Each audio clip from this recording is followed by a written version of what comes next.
tema de estas tres clases, Bezat Hashem, es un tema fuerte, un tema polémico, muy sensible, que toca las fibras más profundas del corazón de cada judío en este planeta. Es el tema del holocausto, de la Shoah. Cuando uno se dispone a tratar temas como este, tiene que ser muy cuidadoso en la información que piensa transmitir. Debido a que, por la magnitud de la tragedia que vivió nuestro pueblo hace algunas décadas, uno no puede sentirse juez para explicar la historia a su manera. Y es por eso que lo que trataremos de hacer en estas tres sesiones de Bezat Hashem es citar textualmente nuestras fuentes y además la información que dieron aquellos que estuvieron ahí. Las preguntas que trataremos de responder son las que sin duda alguna nos han atormentado a todos en algún momento, porque no solamente tiene que ver con la Shoah, sino también con nuestra vida personal, preguntas que aplican a ambas experiencias. Me voy a explicar. Una de las preguntas principales, ¿por qué Dios, un Dios que la Torá describe como bueno, misericordioso, lleno de amor hacia los suyos, puede permitir la existencia de tanta maldad? Esa pregunta aplicable a la Shoah se puede aplicar en situaciones cotidianas. ¿Por qué nos pasan cosas negativas? ¿Por qué Dios permite que a la gente buena le pasen cosas malas? Otra de las preguntas fuertes, ¿por qué las tefilot, por qué los rezos de tanta gente no fueron escuchados? ¿Ustedes creen que la gente, cuando estaban formados en las barracas, en camino a las cámaras de gas, no rezaban? ¿No pedían? ¿No pidieron tefilá antes para que todo esto se frenara o no ocurriera? ¿Dónde está ese Dios que la Torá dice escucha los rezos y el clamor de su pueblo? Siguiente pregunta, ¿por qué muere gente inocente? Estamos hablando de niños, de bebés, a los que no les podemos adjudicar pecado alguno y no podemos explicar que murieron para expiar alguna acción. La pregunta de por qué los judíos no lucharon en su gran mayoría. Encontramos algunos levantamientos por aquí, por allá, en Varsovia, etc.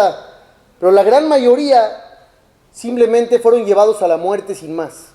¿Cómo es posible? ¿Por qué el mundo cayó? ¿Por qué nadie dijo nada? Y la última pregunta de preguntas, que sin duda la han escuchado más de una vez, ¿dónde estaba Dios mientras todo esto ocurría? Cuando estaba yo preparando todo este material, me topé con la dificultad de seleccionar la cantidad necesaria para las sesiones debido a la gran cantidad de información que hay. Así que si tienen alguna duda que no se resuelva en los próximos minutos, esperemos a la siguiente sesión o a la tercera, porque Bezrat Hashem tenemos una gran cantidad de información que dar. En enero del año 2016, en el Estado de Israel se da a conocer una carta manuscrita que el nazi Adolf Eichmann envió al presidente Isaac Ben Tzvi para solicitarle clemencia 2 días antes de ser ahorcado. Todos sabemos la historia de Eichmann. ¿Cuáles son los delitos que se le imputaban? ¿Cuáles son? No nada más las muertes, hubo muchas muertes. A él se le culpaba de ser prácticamente el que planeó y llevó a cabo el cerebro de la solución final. Pero él manda una carta al presidente diciéndole que tienen que quitarle la pena por un motivo. Él opina que él era un mero instrumento que obedecía órdenes. Yo no era el responsable. Hasta aquí no les he dicho nada nuevo. Este argumento, ¿quién lo utilizó? Todos los crímenes de guerra nazis usaron el mismo argumento. Lo curioso es lo que sigue, donde él dice, como yo no era responsable, no me siento culpable. Él no siente culpa alguna de todas las muertes. Nunca ocupé una posición tan elevada como para ejercer una autoridad independiente. Nunca di órdenes en mi propio nombre, actué de acuerdo a las órdenes de otros. El abogado de Eichmann, el alemán Robert Servatius, alegó que su cliente era una persona sin importancia, víctima de los acontecimientos políticos. Significa que tenemos al ser humano más asesino de los últimos tiempos, opinando que él no hizo absolutamente nada. No solamente en la práctica, su corazón está igual de limpio que su expediente, según él, y su conciencia por igual. Entonces, el fiscal general de Israel habló ante el tribunal. ¿Qué fue lo que dijo? Dijo así: cuando comparezco ante ustedes, jueces de Israel, para presentar cargos contra Adolf Eichmann, no estoy solo. Junto a mí hay 6 millones de acusadores, pero ellos no pueden ponerse de pie ni señalar con el dedo al hombre que se sienta en el banquillo, al grito de yo acuso. Ellos ahora solo son cenizas apiladas en lo alto de las colinas de Auschwitz, en los campos de Treblinka y esparcidas por los bosques de Polonia. Sus tumbas, extendidas por toda Europa,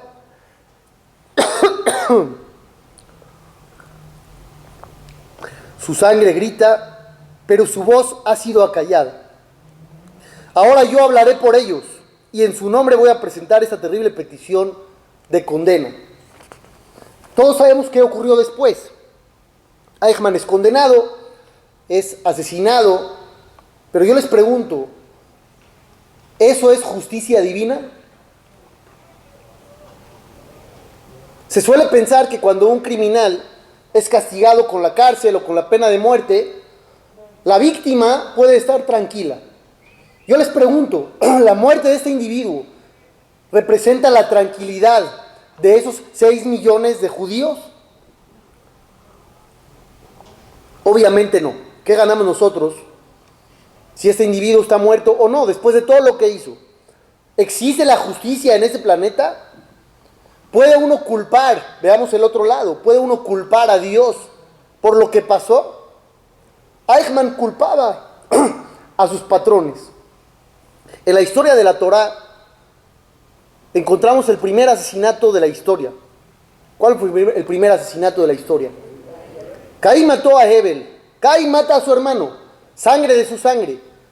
Dios habla con él y le dice: Hebel ajija, ¿dónde está tu hermano?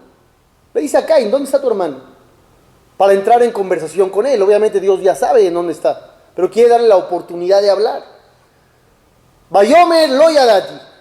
Caín dice: no sé, no tengo idea dónde está mi hermano. Y aumenta unas palabras: Ashomer aji anoji. ¿Acaso yo soy el cuidador de mi hermano? ¿Qué significa eso? Con decir no sé en dónde está, ya se entendió el mensaje, suficiente, no sabes, no sabes. ¿Para qué aumentó esa frase de yo no soy el cuidador de mi hermano? Dicen los jajamim en el Midrash, Caín le quiso decir a Dios: el cuidador de la humanidad eres tú. Yo no soy el cuidador de mi hermano.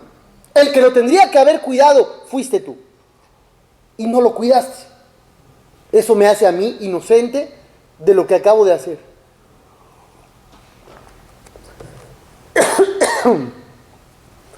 Prácticamente estamos viendo un individuo que asesina a otro a sangre fría y culpa a Dios por sus acciones. Elie Wiesel fue un sobreviviente en Buchenwald, recibió el premio Nobel, muy famoso, falleció apenas hace poco. Él escribió 3 libros que luego los fusionaron en uno, escribió mucho más, pero hablando de su experiencia en la Shoah, en el libro La Noche, cito lo que él escribió. Un día le pedí a mi padre que me buscara un maestro que pudiera orientarme en el estudio de la Kabbalah. Él, cuando era joven, en una familia ortodoxa, quería estudiar y convertirse en rabino. Su padre le dijo: no hay cabalistas en esta ciudad. Pero él no se rindió. Y él cuenta: me encontré con un maestro, Moshe James.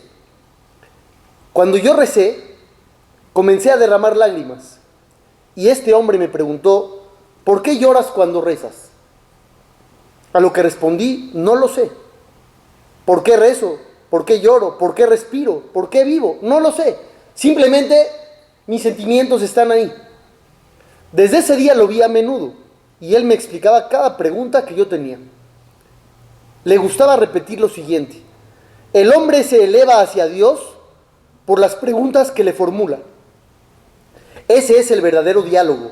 El hombre interroga y Dios responde. Lo que yo saco de aquí, ¿es válido preguntarle a Dios cuando no entendemos algo? ¿Es válido preguntar? ¿Es válido cuestionar? ¿O hay que callarnos la boca y aceptar absolutamente todo, aunque a nuestros ojos carezca de sentido? Lo que le enseñaron a él fue: hay que preguntar. Tú dialoga con Dios, pregúntale, pero no siempre comprenderás sus respuestas, porque ellas vienen desde el fondo del alma y permanecen ahí hasta la muerte. Las verdaderas respuestas, Eliezer, las encontrarás en ti mismo. En ese momento Eli Wiesel, un muchachito, le dice: ¿y por qué rezas tú, Moshe? ¿Por qué rezas tú? Y le respondió: yo le pido a Dios que me dé fuerza para poder hacerle verdaderas preguntas. ¿Qué quiere decir? Quizá es válido preguntar. Hay que saber qué preguntar, cómo preguntar y cómo actuar acorde a la respuesta que esperamos obtener. Hay una Mishnah en Masejet Avot que dice, Rabbi Yanai Omer, dice Rabbi Yanai: En beyadenu lo mi shalvat arshaim, beavlo me isurea tzadikim. Nosotros como humanos no comprendemos la calma que tienen los malvados y el martirio que tienen los justos. No podemos entender por qué el malvado está tranquilo cuando el justo está sufriendo. Si no podemos comprender, ¿para qué vamos a preguntar? Si ya nos están diciendo de entrada, no hay respuesta, quiere decir que no hay que preguntar, no hay que intentar. Pero no es real. La Gemara en Masejet Gitín, cuando habla de la destrucción del segundo templo sagrado, dice que Titos, el malvado, entró al lugar más sagrado del templo con una mujer de la calle. Tomó un rollo sagrado de la Torá, lo extendió sobre el suelo y tuvo relaciones con ella en pleno Bet HaMikdash, con esta mujer, sobre el Sefer Torah. No siendo esto suficiente, rasgó la cortina sagrada y dijo: maté al Dios de los judíos. Acabé con todo. ¿Qué esperaría uno que Dios hiciera en ese momento? Si tú fueras Dios, ¿qué harías? Lo fulminas, ¿no? Si el Cohen Gadol, el sumo sacerdote, cuando entraba tenía que tener todos los pensamientos puros, el lugar más sagrado, este malvado, después de lo que hizo, uno esperaría todo.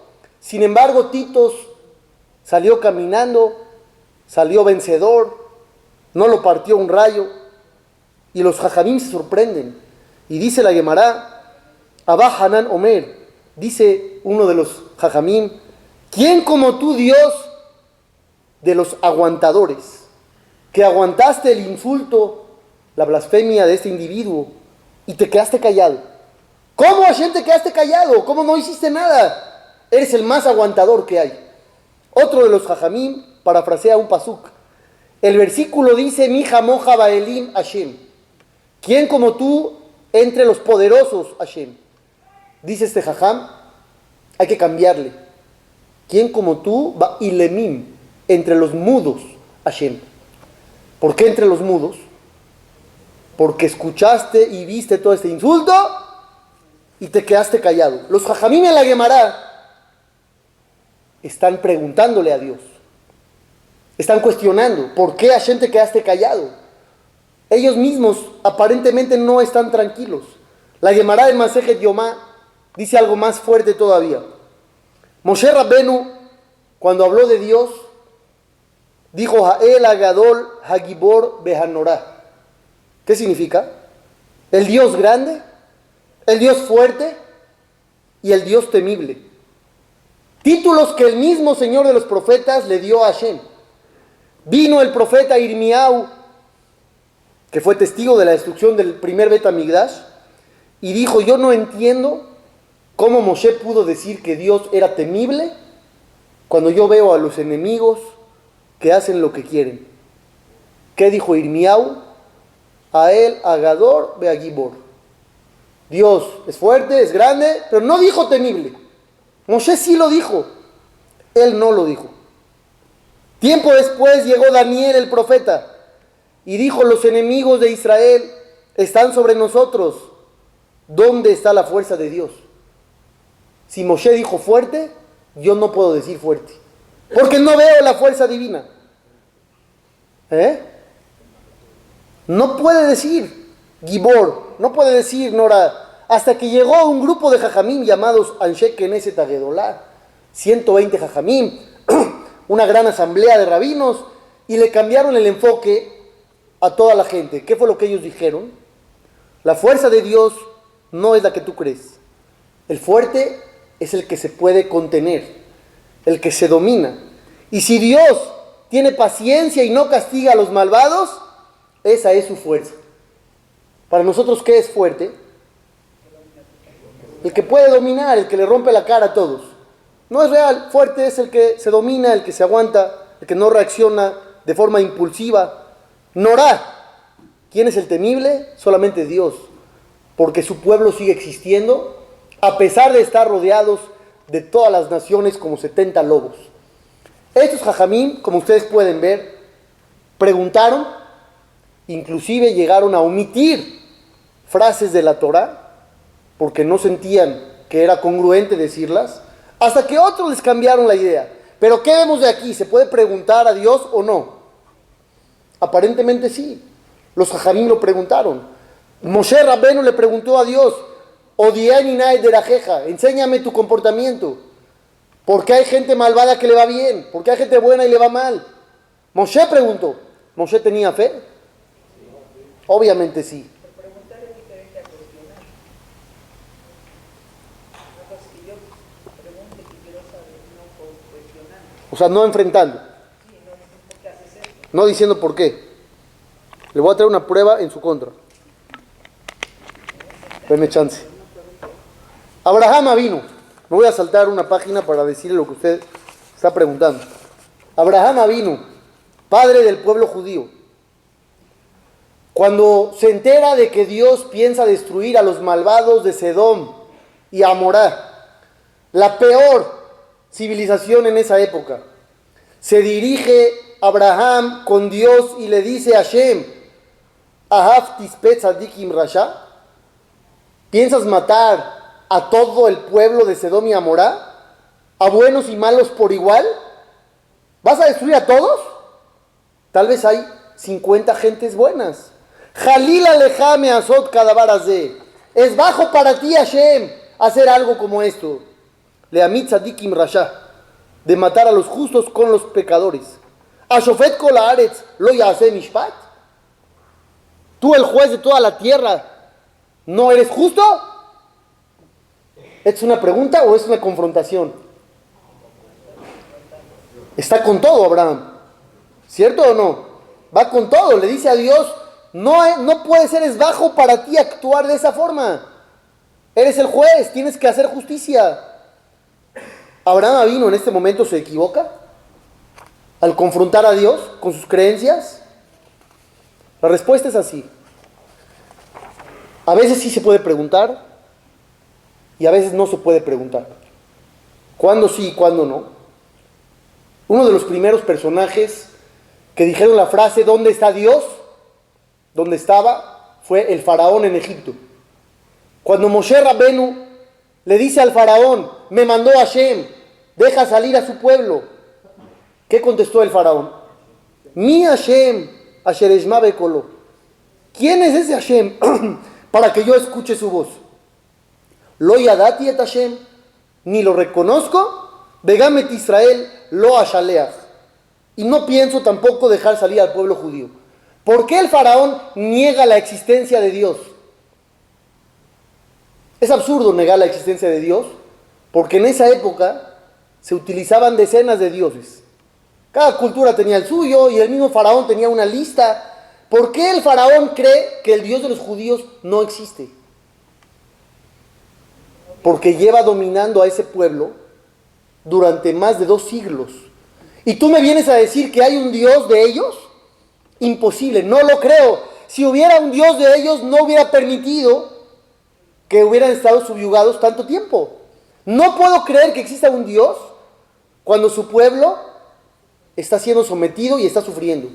¿Les hace conocido esa frase? El faraón la dijo. ¿Cuál es la diferencia entre Moshe, Abraham, el faraón? Todos preguntan, todos dicen yo no entiendo lo que pasa. La diferencia es sencilla. Sí se vale preguntar, con una condición. ¿Qué vas a hacer cuando ya no encuentres una respuesta satisfactoria a tus preguntas? ¿Qué hizo Abraham cuando Hashem le dijo, voy a matar a los de Sedom? Se cayó la boca, se regresó a su lugar y siguió sirviendo a Dios. ¿Qué hizo Moshe cuando no entendió los caminos de Dios? Siguió siendo Moshe. ¿Qué hizo el faraón? Renegó, se volvió más terco. Cuando tú le preguntas a Dios es válido. La pregunta de dónde estaba Dios en el holocausto es una pregunta válida, con una condición, que busques las respuestas, que ahondes en el tema y que al final sepas que hay algo que está más allá de tu comprensión porque no eres Dios. No puedes comprender todo lo que hace Dios. Busca las respuestas, es una obligación. Y aquí, Be'ezrat Hashem, trataremos de dar muchas respuestas satisfactorias. Pero hay que entender que si un individuo que vivió en el campo toda su vida se dirige a Manhattan y ve que van a demoler un edificio, se va a volver loco y va a decir, no entiendo, ¿cómo este edificio tan bonito, tan imponente, lo van a destruir? Entonces le van a explicar, no, mira, es que en vez de este edificio van a construir un rascacielos. Y él va a preguntar, bueno, ¿y por qué no escogieron otro lugar donde no haya ese edificio? O una casita, una casucha que la tiren y ahí hagan el rascacielos. Ve y explícale que ese edificio, que vale $50 millones, es el elegido porque ahí se va a construir uno mejor. Y construir uno como esos en el campo no serviría de nada. Cuando vemos la destrucción de Dios, cuando demolió gran parte del pueblo judío, nos sentimos impotentes. No entendemos. Hay respuestas. Hubo grandes jajamim, como el Admur Rav Shem Klimberg, que él vivió la época de la Shoah, falleció en un campo de concentración, y él dejó de cantar canciones en su mesa de Shabbat durante muchos meses, desde que empezó la guerra. Y cuando le preguntaron por qué dejó de cantar, y dijo, Israel, Toba'im Bayam, los Yehudim se están ahogando en el mar, y nosotros vamos a cantar, trayendo un ejemplo de lo que había pasado cuando se partió el mar, y los judíos pasaron, y los ángeles quisieron cantarle a Dios, y Dios dijo, no pueden cantar, porque mis criaturas se están muriendo, no es tiempo de cantar. Este jajam dijo, yo no puedo cantar, porque hay judíos muriendo y sufriendo, pero siguió siendo firme en su fe. Y cuando estaba a punto de morir, dijo, cuando llegue arriba le voy a preguntar a Dios, ¿cuál fue el sentido y la razón de tantas muertes? Pero no aventó su fe por la borda. Y es lo que nosotros tenemos que entender como introducción a cómo abordar el tema tan sensible y complicado que es la Shoah. No venimos nosotros como profetas a definir tal y tal respuesta, porque no lo somos. Venimos a ahondar en el material que gracias a Dios tenemos, venimos a dar ideas, venimos a tranquilizar mentes y corazones, pero que sepamos que si en algún momento hay algo que no nos satisface, es por nuestra falta de comprensión y no porque no existan las respuestas correctas. En la Torá, en el libro de Devarim, dice a la Torá, Vayomer Hashem el Moshe, le dijo Dios a Moshe, he aquí morirás, te reunirás con tus padres, pero este pueblo se levantará, comenzará a adorar otros dioses, me abandonarán, profanarán mi pacto, me enfureceré y los abandonaré, ocultaré mi rostro de ellos y serán consumidos. Los encontrarán muchos sufrimientos y maldades, y el pueblo dirá, a lo alquien Elohai bekirbi metzauni arraota ele. Los judíos dirán, porque Dios no está aquí con nosotros, por eso nos está pasando todo esto. Beanoji aster astir panay bayomahu. Y yo continuaré oculto al kolara por todas las cosas malas por haberse ido con otros dioses. Hashem, hace miles de años, en su sagrada Torah, con nombre y apellido, avisó que iba a haber una época de mucho sufrimiento en la que la gente iba a decir, no está Dios. No es una pregunta nueva. Si quieren algo más increíble todavía, si cuentas desde la letra G de este pasuk, donde dice Vayomer Hashem el Moshe, haces un salteo de 50 letras, formas la palabra Hashoah. La Shoah. En estos pesukim, donde dijo Dios, pasará y pensarán que no estoy. Pero sí estoy. Solamente estaré oculto. Es algo que nosotros no podemos entender. Nachmanides, el famoso sabio, el Rambán, cuando tenía un alumno muy enfermo, sabía que iba a morir, le dio un pergamino. Y le dijo, te van a enterrar con este pergamino, donde anoté varias preguntas que tengo hacia Dios, acerca de su comportamiento, no conmigo, sino con su pueblo. Y quiero que vengas después en sueños a decirme la respuesta. Falleció el alumno y después de un tiempo regresó con su jajam. Y le dijo, jajam, con su pergamino me dejaron entrar a todos los aposentos. Cuando llegué al último más arriba, lo abrí, quise leer sus preguntas para obtener alguna respuesta y me di cuenta que las preguntas ya no eran preguntas. En ese lugar todo estaba claro. Usted, jajam, con todo su nivel, no puede entender eso. Cuando llegue arriba se dará cuenta que las preguntas no existían. Rabazriel Tauber, uno de los jajamín que sobrevivió a la Shoah, tiene un libro que se llama Meafelá Leorá, de la oscuridad a la luz. Y él pregunta, ¿por qué Dios permite la maldad? Su respuesta concreta, concisa, es la siguiente.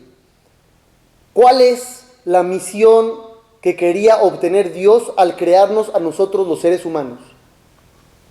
¿Dios nos necesita? ¿Necesita nuestro servicio? ¿Dios qué quería? Quería darnos la bondad absoluta y máxima. ¿Cuál es la bondad máxima? Cuando te sientes dueño de la recompensa que te están dando.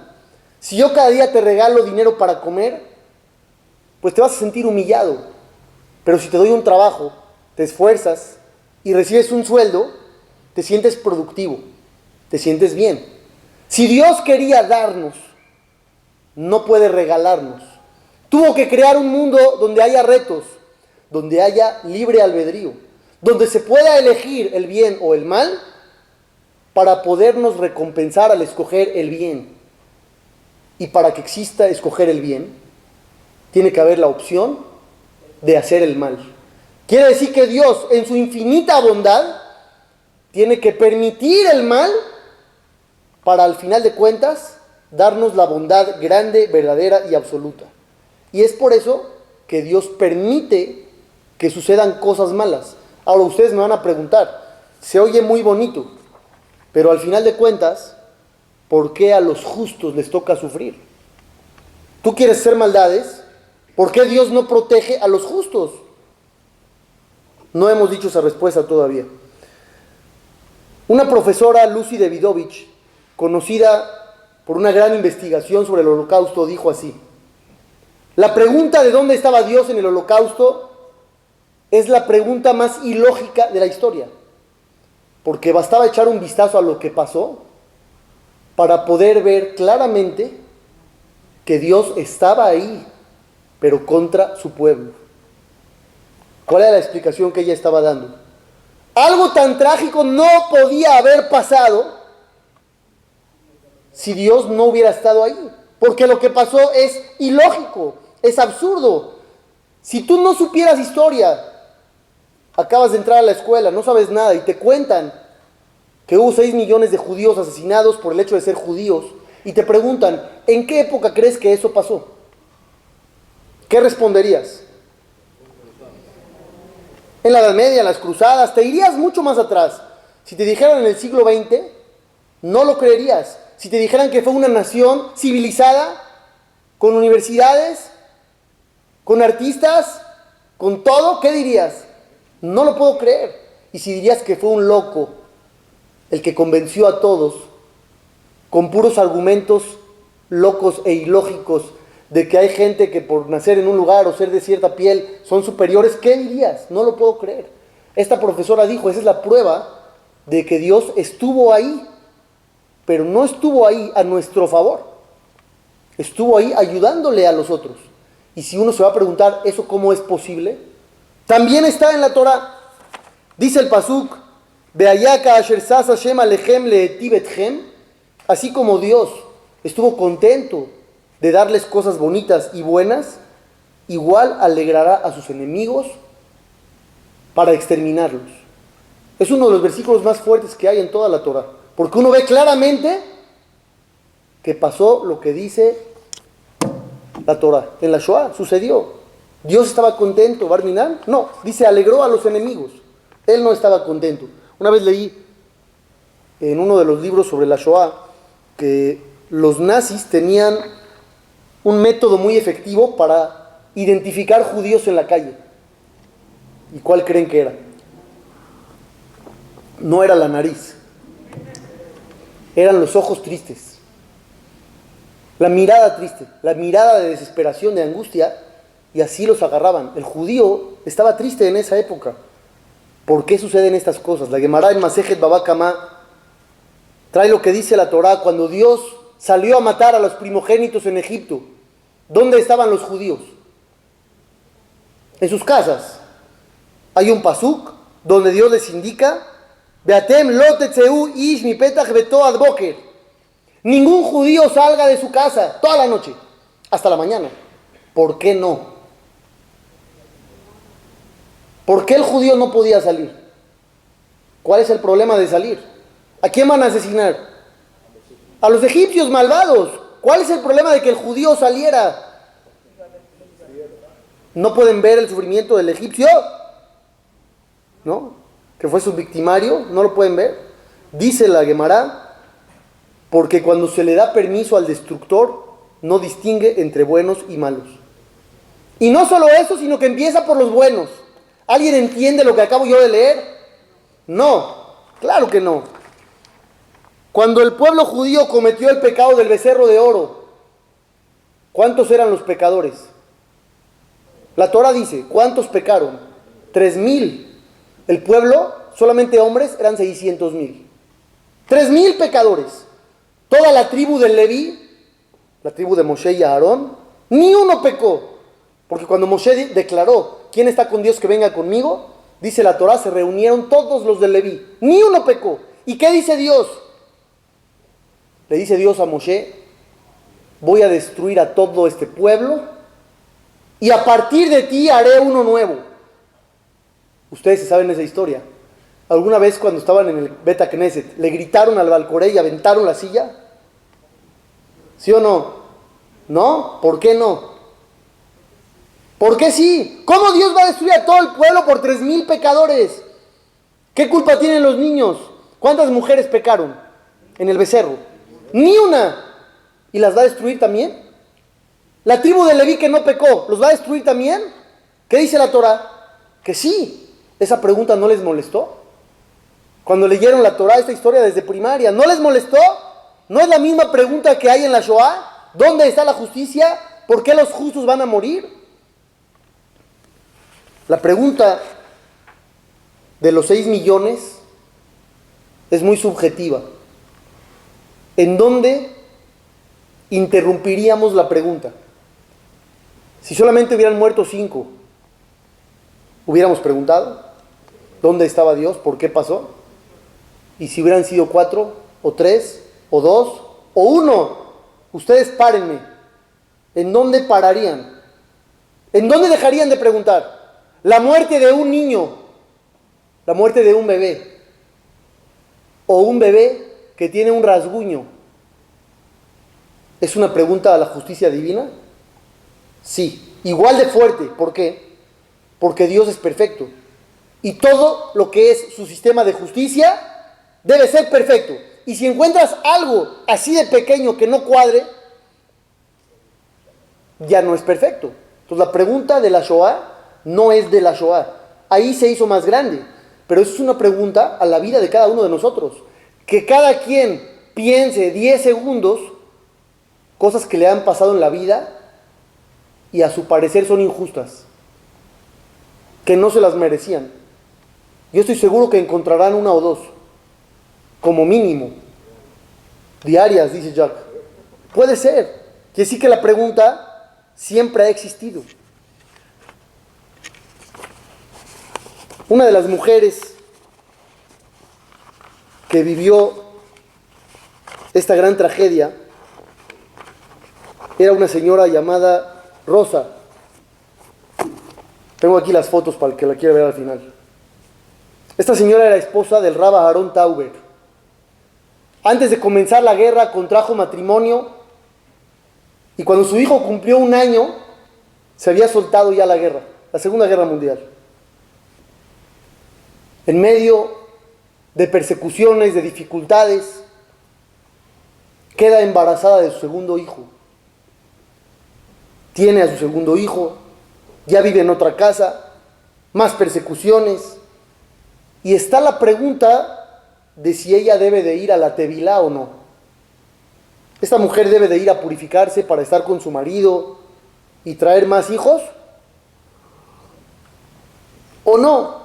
Cuando ella va a preguntar, le dicen en la comunidad que la Tevilá ya no tiene servicio, ya nadie va. ¿Quién va a ir? ¿Qué mujer quiere tener hijos en una época así? Pero ella dice, a mí me abren la Tevilá, porque voy a seguir yendo. Queda embarazada, trae a su tercer hijo. Por cada año de la guerra, tenía un hijo. Después del cuarto hijo, sucede que cuando está prendiendo las velas de Shabbat y está pidiendo tefilá, entran los nazis a su casa, con los perros, con los gritos, con los golpes, y la llevan a un campo de concentración, con que se encuentra Joseph Mengele, el ángel de la muerte le llamaban, ¿no? ¿Y qué creen? La mujer está embarazada de su quinto hijo. Esta vez ella espera que sea niña, ya tiene 4 varones. Cuando la ven embarazada, todos piensan que le va a tocar la muerte. Para su sorpresa, Mengele la escoge para la vida. ¿Por qué motivo? Porque quiere experimentar con ella una nueva inyección para acelerar el trabajo de parto. La llevan, la acuestan, le inyectan y tiene a su bebé. Se llevan al bebé a un lado y ella alcanza a escuchar que fue una niña, pero nunca más la vuelve a ver. Mataron a su hija. Con un instinto de supervivencia tremendo, ella se levanta de la camilla, se escabulle para que no la vayan a asesinar y logra llegar a la barraca donde había unas compañeras. Ellas la ayudaron mientras estaba débil cada día para salir a trabajar, la cargaban, una de cada lado para que no se viera tan débil. La seleccionan en esas selecciones malditas que había en ese terrible lugar y nadie más la volvió a ver. Pensaron que ya en la cámara de gas no hubo regreso. Termina la guerra y su esposo, Aharon Tauber, dice: yo espero a mi esposa, yo no me vuelvo a casar. Y le dicen: ¿qué esposa? Hay testimonios que la vieron, que la seleccionaron a la cámara de gas. Y aparte, tienes hijos, porque los hijos habían sobrevivido con él, sus 4 hijos. Él dice: yo no me caso, yo espero a mi mujer. 6 meses le tocó, pero llegó su esposa. Después de 6 meses, en lo que se pudo recuperar, en lo que los encontró, y ella contó qué había pasado. En efecto, la habían metido a la cámara de gas. Pero cuando ya estaba dentro, una de las capo que había ahí entró para supervisar todo el proceso, y cuando la vio a los ojos, se reconocieron. ¿Quién había sido esta mujer Goya?